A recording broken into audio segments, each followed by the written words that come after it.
За шинэ ээжэсгээ 3 тэг хувилбарын ээжэсгээ 1 дээр бас dn гэж орж ирж байгаа.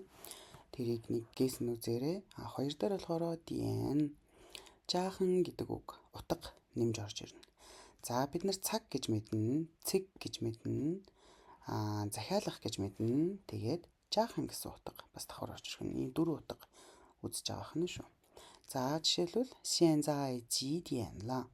Одоо хэдэн цаг вэ гэнэ. Одоо хэдэн цаг болж байна вэ? 几点了? За тэгвэл 8点出门了гэнэ. 8点 8 цагт 出门了гэрээсээ гарсан.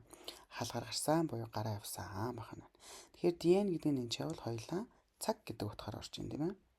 За тэгвэл 2 дээр ямар утгаар орж ирэх вэ гэхээр 这次比上次好一点гэнэ.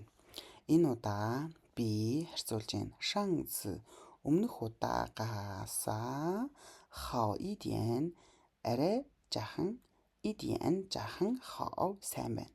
Арай илүү дээр байна. Тэгэхээр жаахан гэдэг утга нь и диан гэдэг дээр эцэг 2 дээр орох нь. 不好意思我晚了点儿гэнэ. 不好意思яна уучлаарай санаа зовмоор юм а ичмээр юм а тий. 不好意思гэхээр яриан дээр уучлаарай гэхээр 不好意思гэж хэлээд байдаг.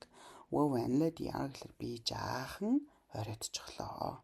Тэгэхээр ээжэсгээ 2 дээр орж ирдэг утга нь и диан жаахан байх нь шүү.